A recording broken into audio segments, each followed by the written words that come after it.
Alors, Dodo, bonsoir.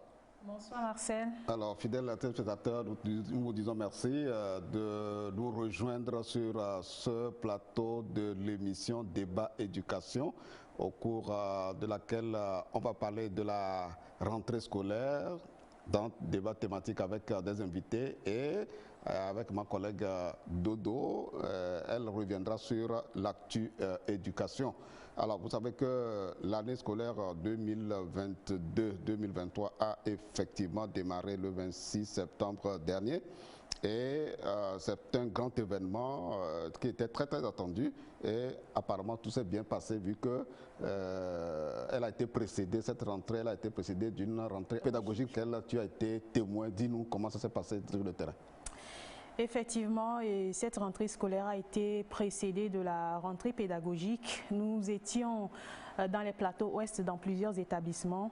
Enseignants, conseillers pédagogiques et inspecteurs se sont mobilisés et ils ont abordé plusieurs sujets. Particulièrement, ils ont parlé de l'éthique et la déontologie du métier de l'enseignant. Marcel. Et cette rentrée pédagogique, bien évidemment, s'est déroulée sur toute l'étendue du territoire national. Tout à fait. Alors, merci Dodo. Alors, avec nos invités que nous allons recevoir tout à l'heure, on va parler des conseils pratiques aux apprenants. Ils en ont vraiment grand besoin. Voilà, ils en ont besoin pour que la rentrée scolaire démarre très bien. Des conseils à eux-mêmes, des rappels à leurs parents. Donc, c'est de tout ça que nous allons parler au cours de cette émission avec nos invités que nous allons vous présenter juste après ce jingle. Donc, Dodo, on se retrouve à la fin donc de débat thématique pour Actu Éducation.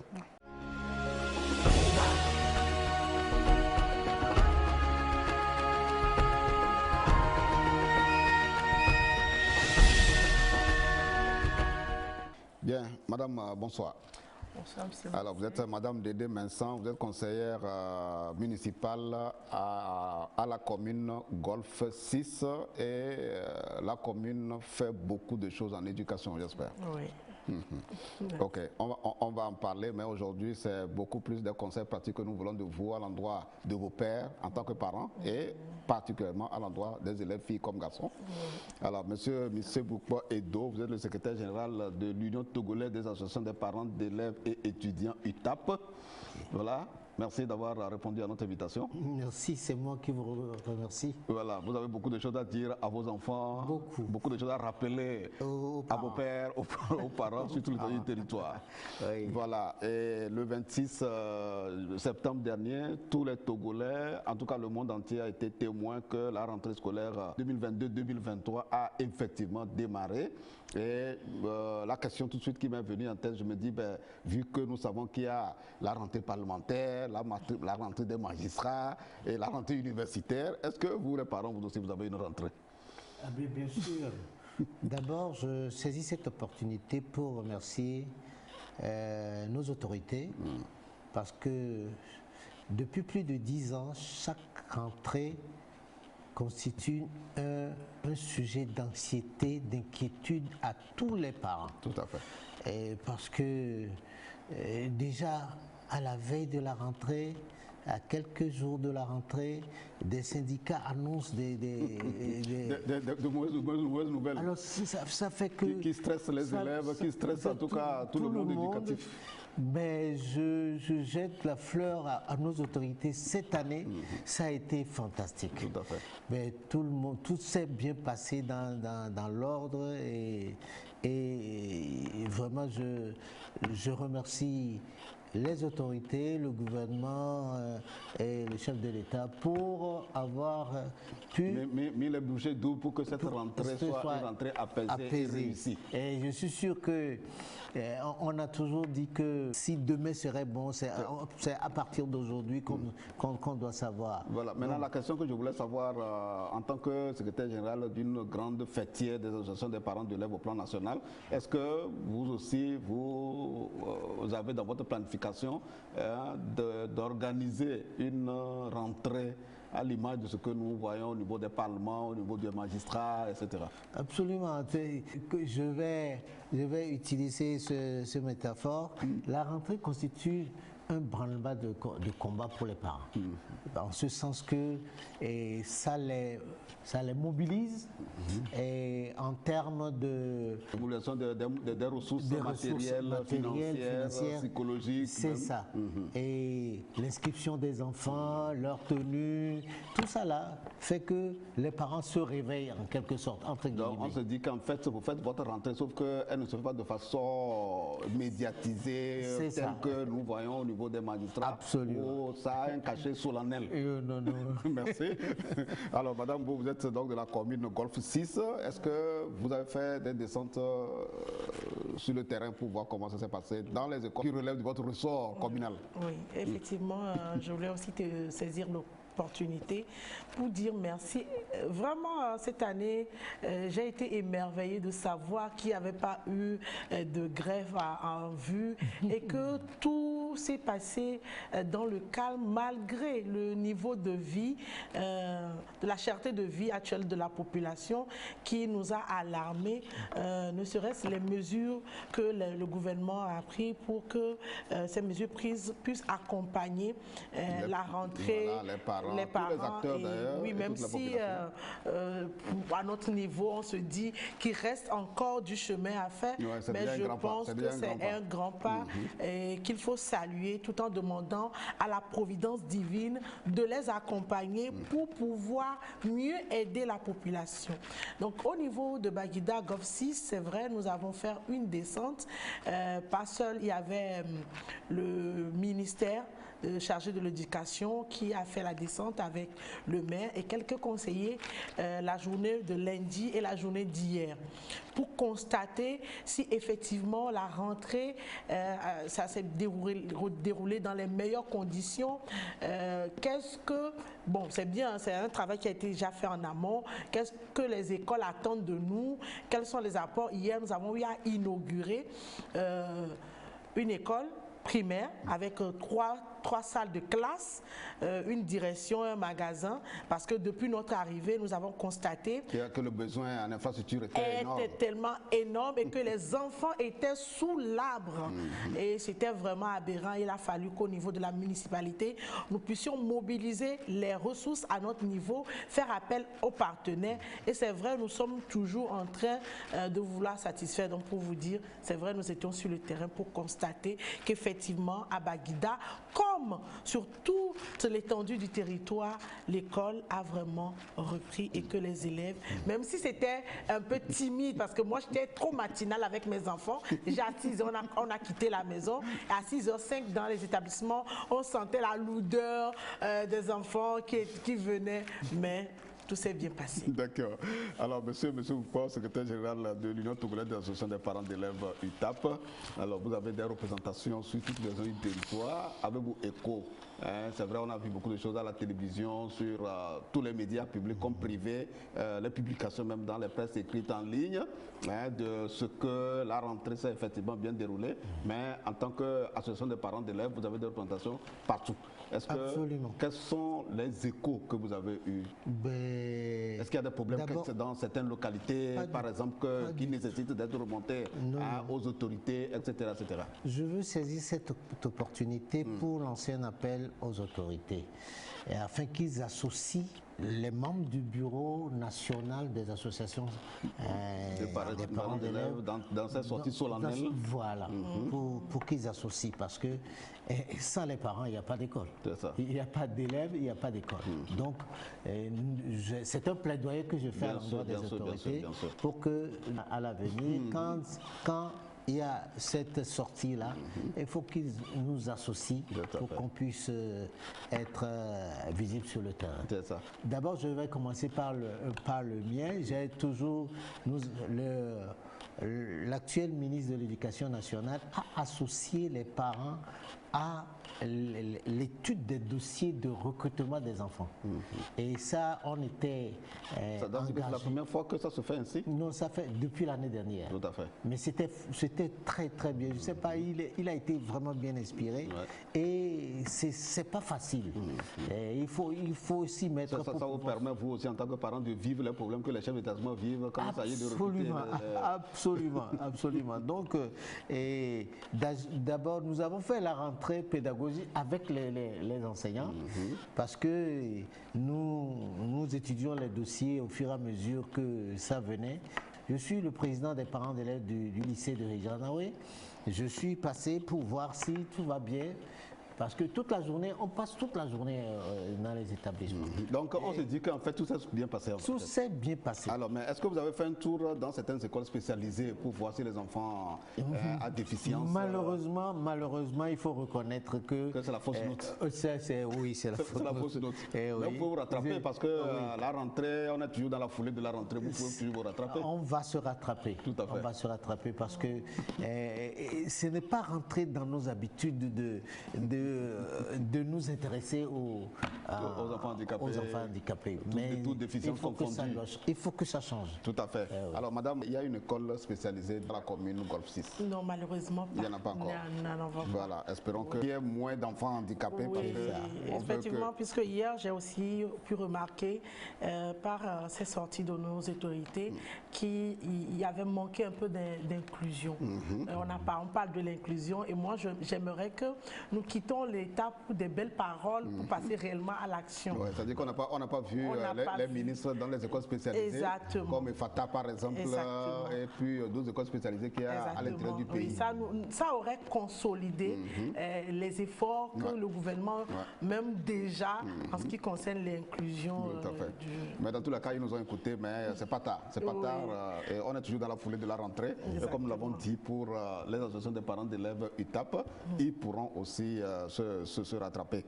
Alors, nous allons aborder une autre rubrique importante de cette émission qui porte sur les conseils pratiques qu'attendent vos pères en tant que parents d'élèves, les mamans, les papas, les tuteurs. Ils attendent vraiment beaucoup des associations de parents d'élèves. Ils attendent beaucoup de vous qui avez aussi beaucoup d'expérience dans la gestion aussi des enfants. Alors, il y a beaucoup de choses que les parents gèrent, en tout cas en famille, mais nous allons mettre l'accent uniquement sur les tâches domestiques. Alors, quand on parle de tâches domestiques, il y a certains parents qui font le travail à la place des enfants, alors d'autres qui continuent de surcharger les enfants. Alors, ailleurs, c'est les femmes de ménage qui font tout à la place des enfants. On dit que la rentrée a commencé. Ailleurs, c'est la surcharge du travail. Tout cela est lié, se passe dans certaines familles. Alors, quels sont vos conseils pratiques? Quel est le message vraiment que vous allez vous envoyer aux parents, puisque tout cela participe de la socialisation qu'on donne à nos enfants, filles comme garçons? Ok, merci beaucoup Marseille. Si vous me le permettez, j'aimerais faire un peu un retour et puis vous dire, j'aurais aussi aimé que des émissions soient faites bien avant la rentrée, parce qu'il y a l'avant-rentrée que les parents doivent préparer. Donc je voulais passer par ce canal pour dire... Donc vous êtes en train de nous interpeller à nous les médias, hein? Oui, d'accord.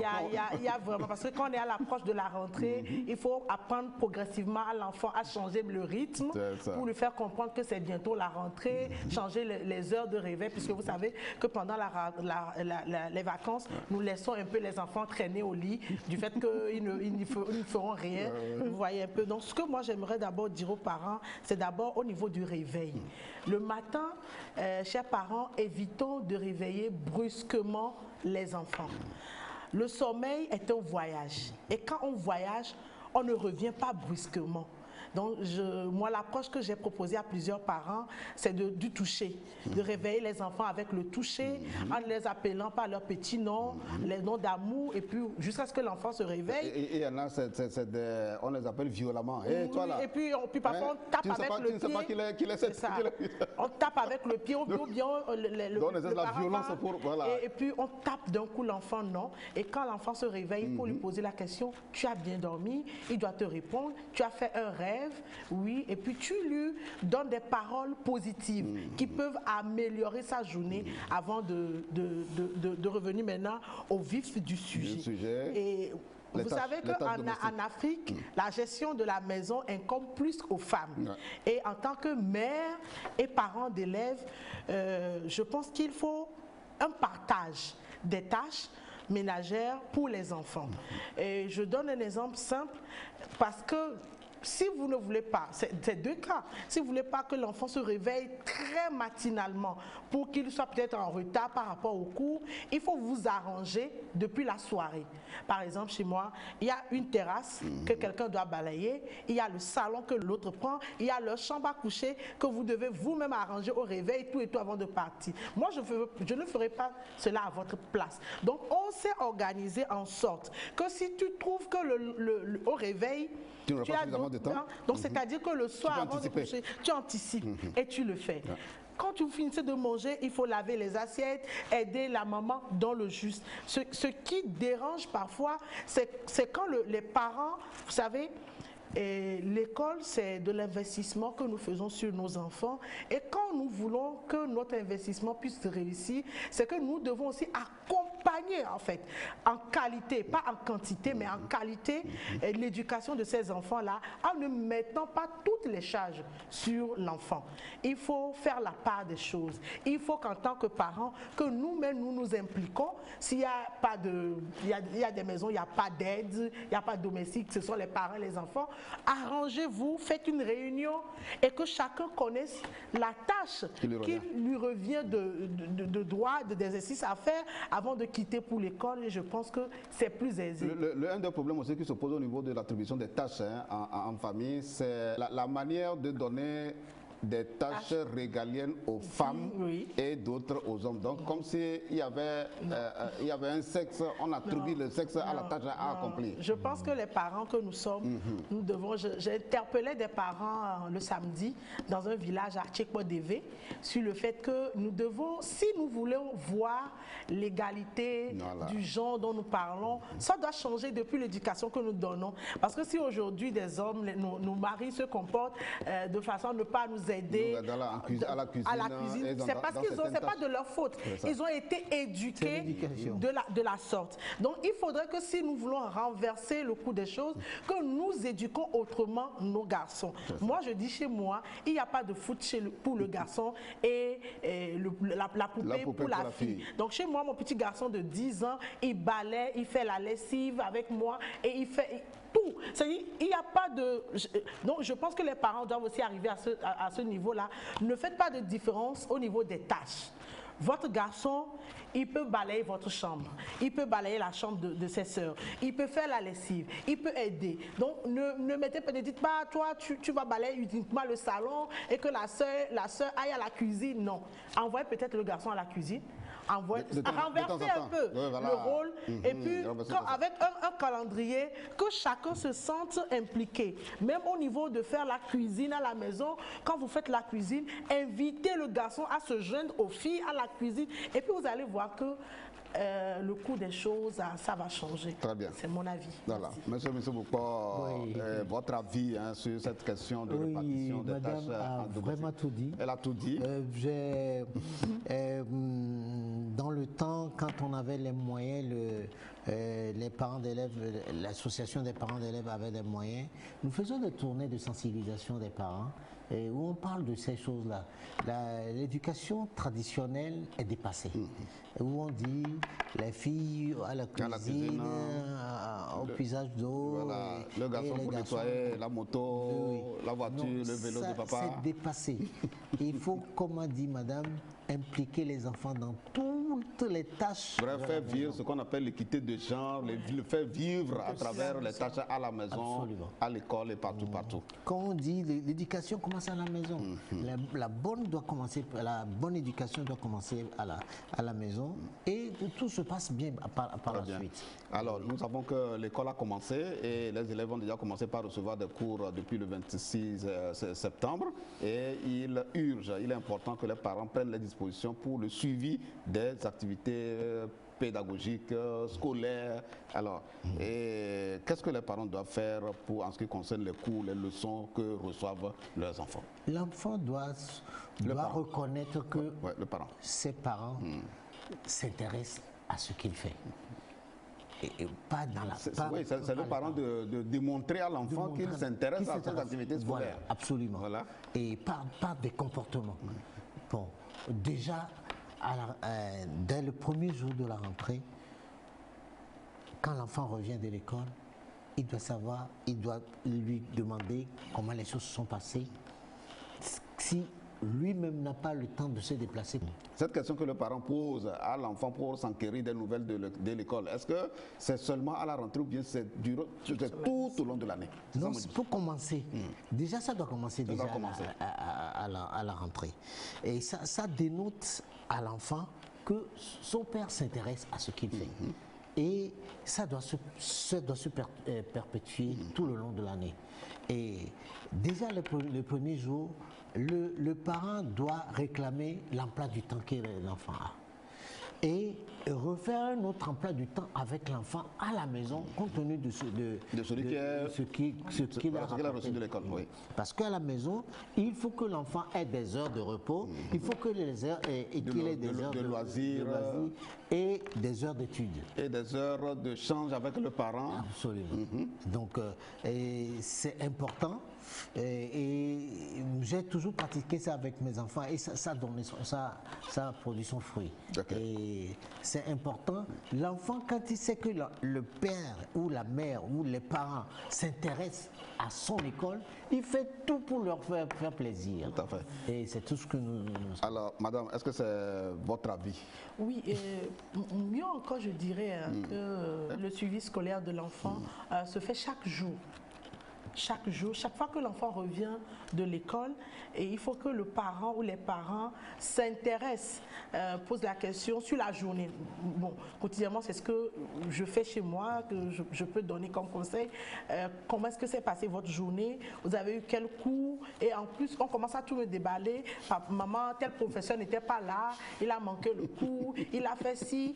Oui, ça met l'enfant en confiance pour vous dire tout ce qui se passe au niveau de l'école. Et mieux encore, moi j'ai grandi avec une maman et puis je me dis que j'avais l'habitude de dire que ma maman nous a vendu au professeur. C'est ce que je disais à l'époque. C'est-à-dire que la bonne dame là, elle vient dire à la directrice, on vous est à l'œil. C'est-à-dire qu'elle vous remet totalement, entièrement dans la main du professeur, du censeur. Elle vous a livré. Et puis, tu ne peux même pas oser faire certaines choses que d'autres enfants font à l'école. Tu ne peux pas. Parce que dès que tu le fais là, elle reçoit le message. Dès que tu le fais, on l'appelle. Donc, il faut aussi que nous privilégions le contact entre le corps enseignant et nous parents. Ce n'est pas le fait que vous ayez acheté des cahiers et des bics, un sac pour l'enfant, que vous êtes un bon parent ou que nous sommes un bon parent. Notre rôle aussi, c'est de suivre l'enfant jusqu'à ce qui se passe au sein de l'établissement. Que les professeurs, que le corps enseignant sache que cet enfant, il est avec vous et de temps en autre, allez vous acquérir des nouvelles. Ça permet au professeur de vous dire certaines choses que l'enfant ne fait pas à la maison et qu'il vient de développer en classe, à l'école. Donc vous saurez comment encore manier votre enfant, comment agir avec l'enfant dans ce cas-là. Oui, mais avant il y avait le carnet de correspondance entre l'école et les parents. Il y en a toujours et je vous dis, nous aussi nous avons fréquenté. Je ne vais pas donner. Vous savez que nos enfants signent les cahiers de correspondance à notre place. Vous savez que nos enfants imitent nous. Ce sont des réalités que nous vivons. Donc, si nous, en tant que parents, nous laissons un vide dans la vie de l'enfant, je dis que l'enfance, c'est un terrain neutre. Et la première chose qui arrive, c'est cela qui fait développer l'enfant. Donc, tant que l'enfant sait que si vous avez cours d'SVT, tu reviens à la maison une fois, tu n'as pas copié le cours, c'est-à-dire le soir, pour que je puisse vérifier. Je trouve que tu me dis que le professeur n'est pas là. La prochaine fois, la troisième fois, je dois me déplacer dans l'établissement pour savoir si c'est le professeur qui n'est pas là ou si c'est mon enfant qui zappe les cours. Ça me permet d'avoir. Et puis, quand le corps enseignant sait que les parents de cet enfant le suivent de près, ils savent ce qu'il faut faire, ce qu'il ne faut pas faire, et puis on vous tient au courant. Vous êtes tenu au courant, et si l'enfant, au niveau du travail, ça n'avance pas, on dit maman, papa, l'enfant en maths, ça ne va pas, nous souhaiterons que vous lui preniez un répétiteur. Mais quand vous laissez l'enfant dans le vide, l'enfant va évoluer dans le vide et vous serez toujours les perdants. Merci madame. Monsieur Boupor, quand un parent a un niveau niveau inférieur à son enfant, est-ce qu'il est facile de faire le suivi de cet enfant? Pourquoi pas? J'ai toujours donné l'exemple de ma maman qui n'a jamais été à l'école. Chaque soir, quand on revient de l'école, après avoir mangé, elle dit, prenez vos cahiers et étudiez et venez me réciter vos leçons. Et comment est-ce qu'elle nous suivait? Quand tu viens réciter ta leçon et que tu tu trébuches quelque part et dis non, ça ce n'est pas bien appris. Retourne apprendre et viens me. Et c'est comme ça qu'elle nous a suivis. Mon papa avait travaillé à la CFT. Chemin de fer, chemin de fer du Togo. Mais ils ne reviennent pas. On voit rarement notre papa à la maison. Donc c'est la maman qui jouait vraiment le rôle d'éducatrice à la maison. Oui, c'est ça. Mais avant qu'on ne sache que notre maman ne connaît rien de l'école, ben, on a dû grandir. Parce que chaque fois qu'elle nous suivait pour les leçons à l'université, quand tu t'attends un tout petit peu et dis reprends, va reprendre. Ça, ce n'est pas bien appris. Bon, on pensait qu'elle suivait, qu'elle voyait le cahier et qu'elle nous suivait. Donc, c'est pour vous dire qu'il ne faut pas que les parents se disent moi, je n'ai pas été à l'école, ça c'est le suivi de mes enfants à l'école, c'est ses frères, c'est ses soeurs. Et si les enfants n'ont pas de frères et de soeurs, le rôle nous incombe, nous les parents, de faire ce qu'il faut. Je vais revenir tout à l'heure à vous par rapport à la question des répétiteurs. Voilà, le ministre avait interdit en tout temps, ce qui a fait couler beaucoup d'encre. Voilà, l'année a encore recommencé et je reviens à vous. Alors, je reviens à vous tout à l'heure. D'accord. Alors, la même question que j'ai posée à M. Boupor. Voilà, vous êtes un parent et votre niveau peut-être c'est la classe de terminale, l'enfant, non, disons, troisième. Ça c'est un exemple. Je ne parle pas de vous, hein. Voilà, troisième. Et l'enfant en classe de terminale, comment vous pouvez suivre? Le suivi, c'est le suivi du contenu des cours ou bien le suivi des comportements, des attitudes, des valeurs. C'est quoi vous suivez en réalité? Monsieur Boupor, il a vraiment tout dit. Ça fait la deuxième fois que je suis l'intervention de ce genre-là. J'ai grandi dans un milieu où il y avait une dame qui n'a jamais fréquenté. Mais si vous voyez ces enfants aujourd'hui, là où ils sont, vous n'allez que les envier. Pourquoi je dis ça? C'est la même pratique. Elle revient des cours, elle dit donnez-moi le cahier. En réalité, la maman ne lisait pas. Elle avait les yeux dedans, mais elle ne lisait pas, elle ne comprenait rien. Mais le fait de savoir à un moment donné, la maman comprend en même temps que l'enfant. Et puis, parfois, elle jette le cas. C'est à moi que tu veux faire ça? C'est à moi que tu veux tromper? Jusqu'à ce que les enfants n'apprennent, ne comprennent que la maman n'avait pas un niveau.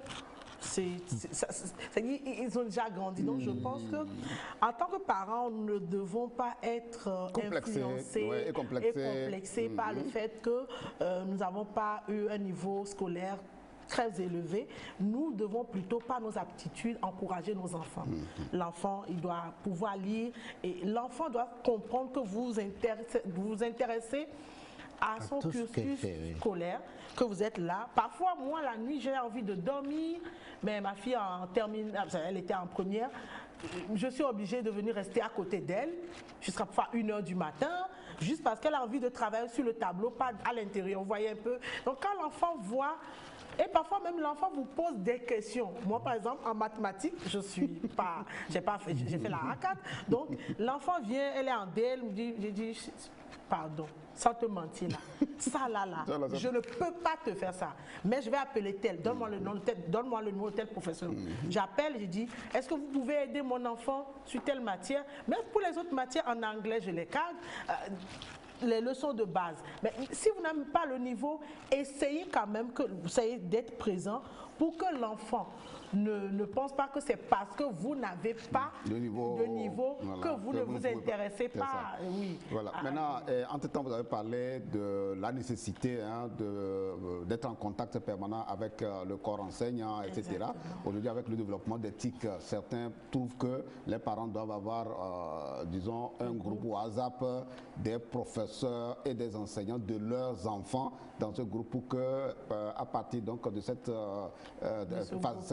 cette technologie, voilà, qu'on puisse joindre facilement les enseignants, etc. Est-ce que vous trouvez que c'est une bonne pratique? Bon, moi je trouve pas mal, parce que moi, ça a été même une des propositions que j'avais eu à faire quand j'étais à Dakar, dans le cadre de l'éducation, de la petite enfance et autres là. Mais je pense que, bon, on peut essayer l'approche individuelle. Okay. Par exemple, moi aujourd'hui, le censeur, le suiveur de ma fille, de mes enfants, ils peuvent m'écrire directement sur WhatsApp que de créer un groupe. Vous savez, il y a aussi les avantages et les inconvénients de l'utilisation de ces réseaux. Et nous allons peut-être, si vous permettez, vers la fin, toucher du doigt le fait que nos enfants continuent, depuis la rentrée, à utiliser ces réseaux sociaux-là, à être présents sur TikTok et autres là, malgré qu'ils ont commencé les cours, et le devoir des parents envers. Donc je pense qu'on peut aller avec l'approche individuelle. Parce que je ne sais pas comment. Dans tous les cas, la présence physique du parent crée la confiance et permet de dénouer des problèmes qu'on ne peut pas forcément dénouer à partir du Oui, et puis il y a des parents, quand on nous appelle pour réunion des parents d'élèves, on n'y vient pas. Et on va compter sur ces groupes-là. C'est-à-dire, aujourd'hui, l'utilisation de ces réseaux-là, vous savez, ça pousse encore plus nous, parents, à nous éloigner de nos enfants. Parce que la cherté de vie, tout ce qui est devant nous, ces choses font déjà que nous sommes parfois absents. Et la chose, un petit message que tu peux faire passer à ton enfant à la maison, on préfère le lui laisser par message. Parce qu'on sait qu'il y a la technologie. Vous voyez un peu. Donc si on veut privilégier ça, on va perdre le côté social. La présence aux côtés des enfants, c'est ce que nous voulons. La relation père et parents et enfants. Oui. Voilà, merci madame. Alors monsieur Boukor, il y a beaucoup d'enfants qui comptent sur les répétiteurs et ils ne se concentrent pas suffisamment en classe. Et voilà, c'est devenu une mode même aujourd'hui. Plusieurs années durant, je suis passé même par la TVT, sur les ondes, sur les médias, pour interpeller les parents. Le problème des répétiteurs. Et c'est un problème crucial. Et à l'époque, le ministre Tchapelé, oui, avait mis un accent particulier sur ce phénomène. Oui, et même le ministre Kokoroko, l'année dernière aussi, avait mis l'accent en interdisant les répétitions dans l'environnement scolaire. Absolument. Ben, à l'époque, c'était des répétiteurs que les parents prennent pour leurs enfants. Ben, je vais vous donner un exemple. J'ai toujours dit à mes amis que quand vous prenez un répétiteur pour votre enfant, il faut le suivre. Il ne faut pas dire, il est là, c'est le maître, c'est le professeur, et bon, on va le laisser avec l'enfant. Ben, j'ai surpris un répétiteur en train de changer de pornographie avec son élève. Wow. Et je l'ai interpellé. Et j'ai appelé mon ami qui était les parents de... Venez voir ce qui se passe.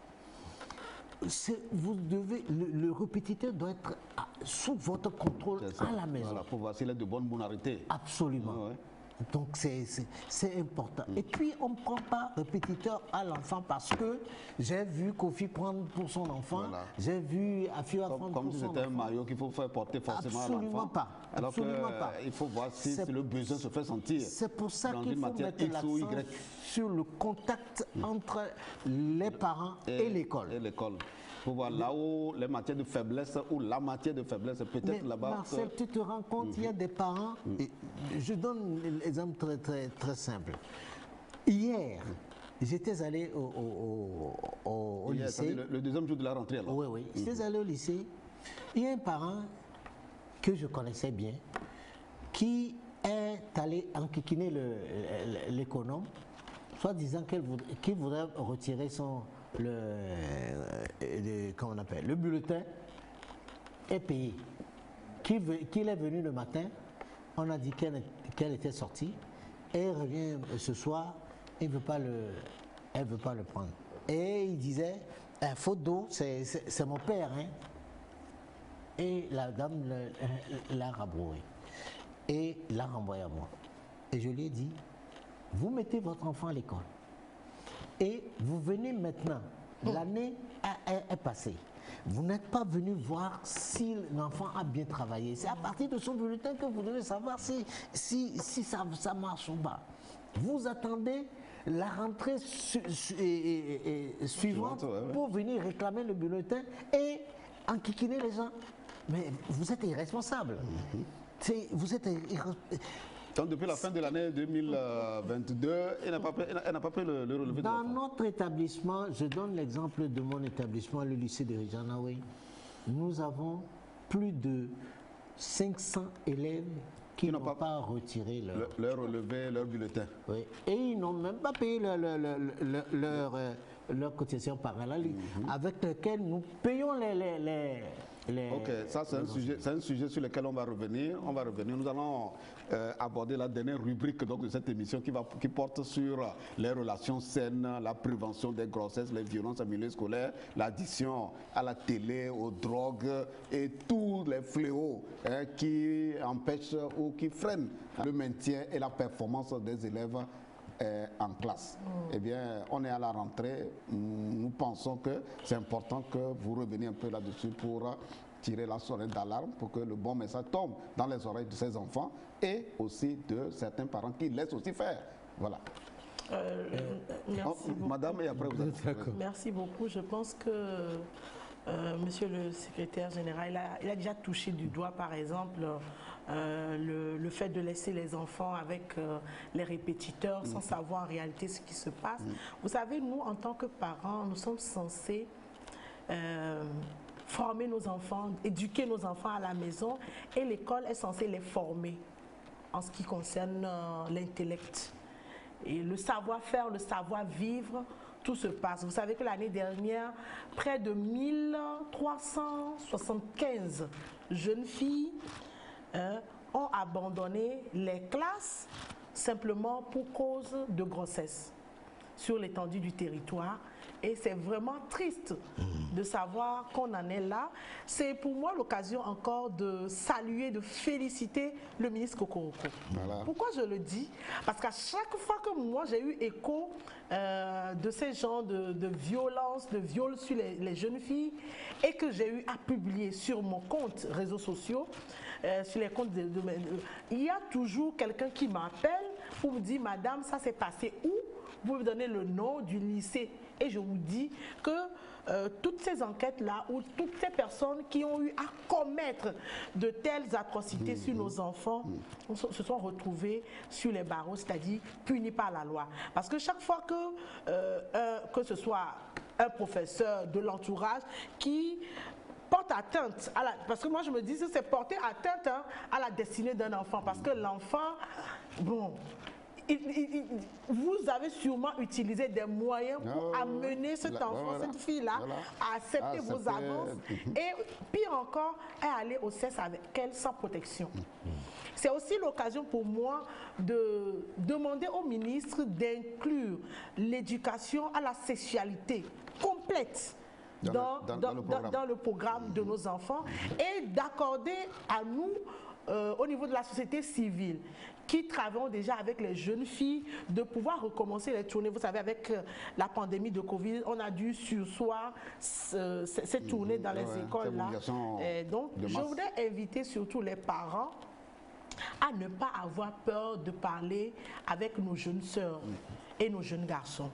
Parlons avec nos garçons, éduquons-les à aimer et à aider les jeunes sœurs depuis la base. Quand le garçon sait que la jeune fille à côté de lui est appelée à réussir au même titre que lui, il ne va pas penser à aller au sexe. Voilà. Et s'il ose même, il y a la dénonciation. C'est ça. Par contre, il va dire, je vais aider à Djoko, je vais l'aider pour que, parce que peut-être elle ne réussit pas en maths, pour qu'elle puisse réussir comme moi. C'est ça. Mais quand nous n'indiquons pas nos garçons... Il ne faut pas l'aider avec le prétexte, avec une autre intention derrière. Non. Et aussi à la jeune fille, il faut apprendre à nos enfants à dire non. C'est ça.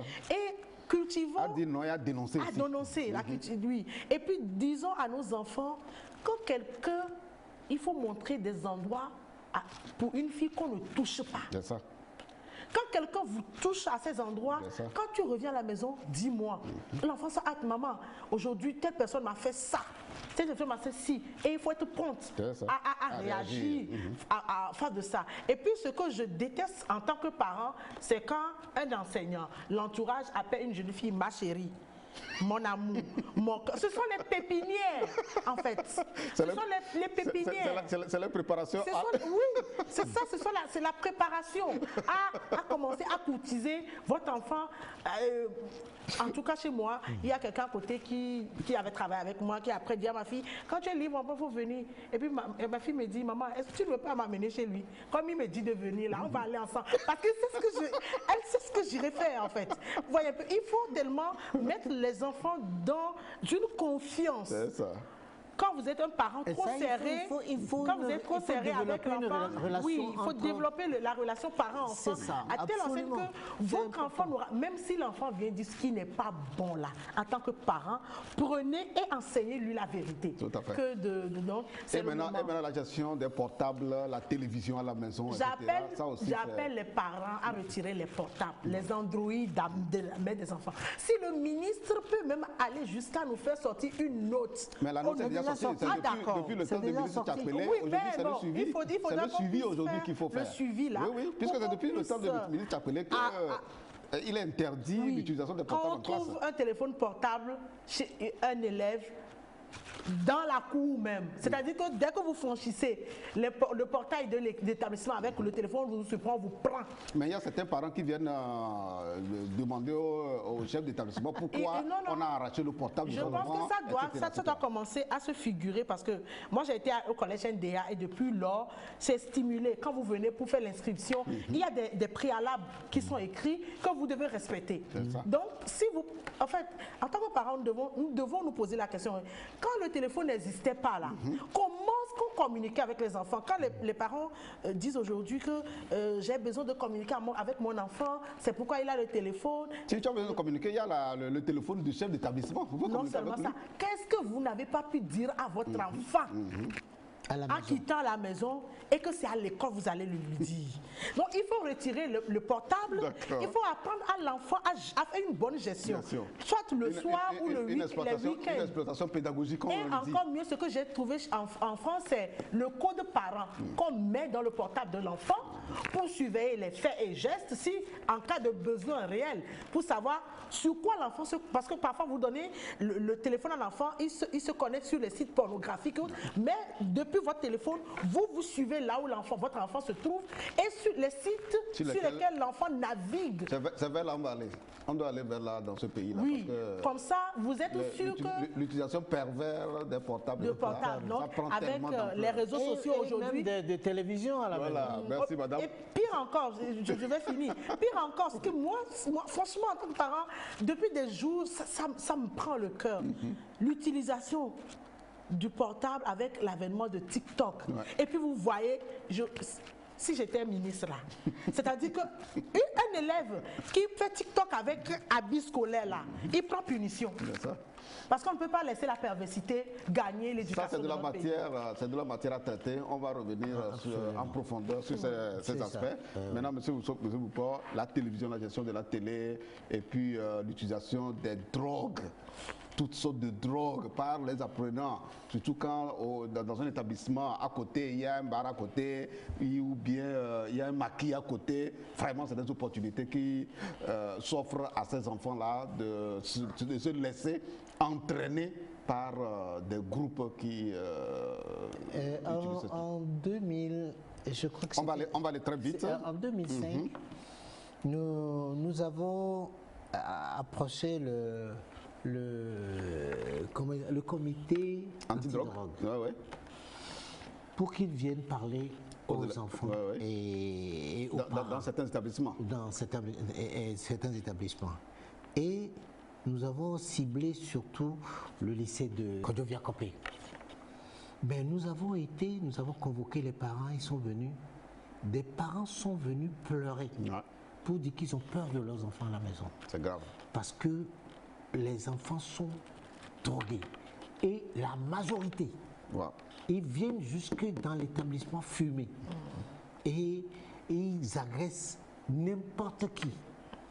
Et donc, ils ont parlé aux parents, ils ont parlé aux élèves, et nous disons que l'éducation, là, c'est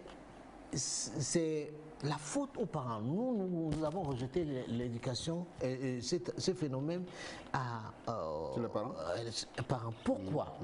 Parce que quand vous ne savez pas, ou bien vous ne voulez pas avoir un œil sur les relations que vos enfants... Voilà. Qui est dans le réseau de relations de l'enfant. Vous ne contrôlez pas ça. Ouais.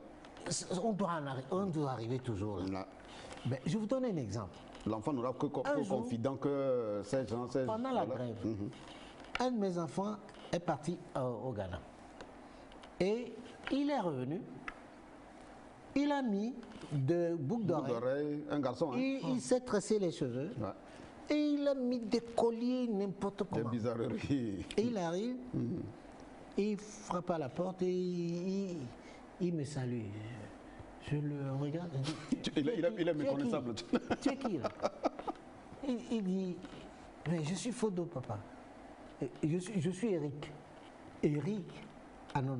Eric, mon Eric est toujours au Ghana. Il n'est pas encore là. Il n'est pas encore. Eric, est-ce que tu m'as jamais vu porter des boucles d'oreilles? Je suis un modèle pour toi en tant que voilà. Absolument. C'est ça. Et pour continuer, je lui ai dit, dans 5 minutes, tu vas courir, enlever tout ça là, et tu vas aller te faire raser complètement. C'est ça. Et il a dû obtempérer. Sans quoi, si je laissais faire, voilà, il va m'amener beaucoup de choses à la maison. Et c'est pourquoi à l'époque, nous avons dit que les parents sont un peu responsables de ce qui leur arrivait. Et nous disons que les gens disent que la vie est chère, on n'a pas les moyens. C'est pourquoi quand on sort du service, on va faire un peu de djemida, et la maman va au marché. Une maman qui va au marché, qui revient à 22h de la nuit. Papa qui s'en va et il revient quand les enfants dorment. Et il se réveille quand les enfants sont toujours au lit. Certains parents ne trouvent le nez de contact avec les enfants que le week-end. Est-ce que c'est possible? Alors, monsieur Oukpo, je crois qu'il y a beaucoup de choses, beaucoup de conseils, beaucoup de rappels à faire aux parents. On ne peut pas tout épuiser au cours de cette émission. Le temps qui nous est imparti est déjà épuisé. Je vais demander à madame, en 1 minute, elle nous donne sa conclusion et monsieur Oukpo, vous donnez votre conclusion, en espérant qu'on va vous retrouver encore sur ce plateau pour entrer en profondeur d'un sujet que nous avons simplement effleuré. Oui, et pour nous, en tant que parents, j'aimerais nous inviter à plus de vigilance et à plus d'implication dans l'éducation de nos enfants, parce que nos enfants sont nos reflets au dehors et que nous devons vraiment les accompagner et que nous-mêmes devons servir d'exemple et d'influence pour nos enfants. À nous, chers enfants, chers apprenants, vous savez, on a l'habitude de dire qu'on ne poursuit pas 2 lièvres à la fois. Aujourd'hui, vous avez une chance formidable d'avoir des parents qui vous soutiennent, qui sont derrière vous. Et les autorités qui s'impliquent aussi. Et des autorités qui s'impliquent dans votre éducation. Je vous en supplie, ne prenez pas cela à la légère, mais saisissez l'opportunité là pour donner le meilleur de vous-même, parce que ce pays a besoin très bientôt de vos compétences. À nos autorités, j'aimerais sincèrement vous dire merci. Merci madame, monsieur Oukpo, 1 minute. Elle a tout dit, mais je voudrais ajouter ceci, c'est que j'adresse toujours mes sincères remerciements aux autorités, à nos gouvernants, qui ont pu faire tout pour que nous ayons une rentrée apaisée cette année.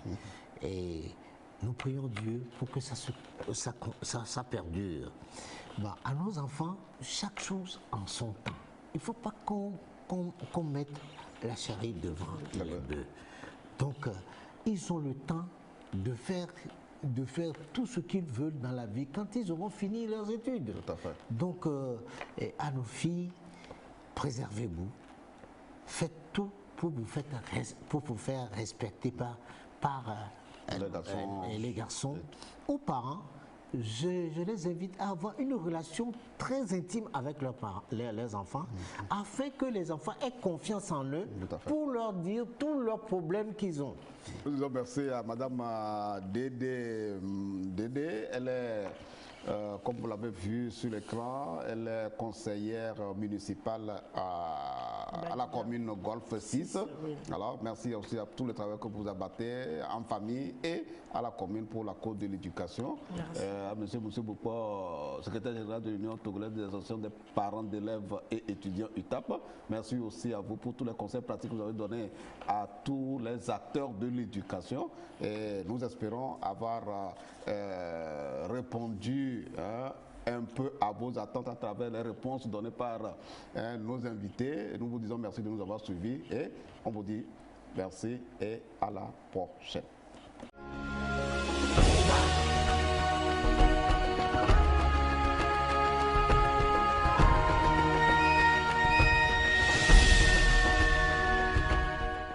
Fidèles téléspectateurs, encore une fois, bonsoir et bienvenue dans la rubrique Actu Éducation. Tout comme dans Débat Éducation, nous parlerons de la rentrée scolaire puisque c'est l'actualité. Eh bien, sachez que plus de 3 millions d'élèves ont retrouvé leur classe et enseignants depuis lundi. Les cours ont donc repris dans les établissements aussi bien publics que privés. Retour sur quelques images, notamment à l'EPP Bekpa de Souza où le Premier ministre et le ministre de l'Éducation ont donné des conseils aux élèves et enseignants avant les tout premiers cours. À la maternelle, c'est la première fois que les enfants découvrent l'environnement scolaire et donc la plupart se retrouvent sans leurs parents. Ils ne sont pas du tout contents, vous allez le voir tout à l'heure dans les images, c'était des pleurs et des pleurs. Et pour ceux qui quittent la maternelle pour le CP1, c'est une toute nouvelle expérience. Ils ont quitté l'étape de la maternelle, plus de tata. Ils sont donc face désormais au maître. On va voir comment les enseignants s'y prennent pour que ces enfants s'adaptent à l'école parce que la tâche n'est pas du tout facile. Et les préparatifs, c'est aussi la construction des infrastructures scolaires pour permettre aux élèves et enseignants de travailler dans de bonnes conditions. Le gouvernement est en train de construire des salles de classe. Certains établissements ont été réaménagés et bientôt une nouvelle infrastructure scolaire verra le jour dans l'Amou. C'est le lycée de Kouchoupa. Les travaux de construction ont été lancés le jour de la rentrée. C'est la fin de la rubrique Actu Éducation, fidèles téléspectateurs. Merci de nous avoir suivis. Merci d'avoir été des nôtres. On se dit à mercredi prochain pour une nouvelle thématique et de nouvelles informations dans la rubrique Actu Éducation. Au revoir.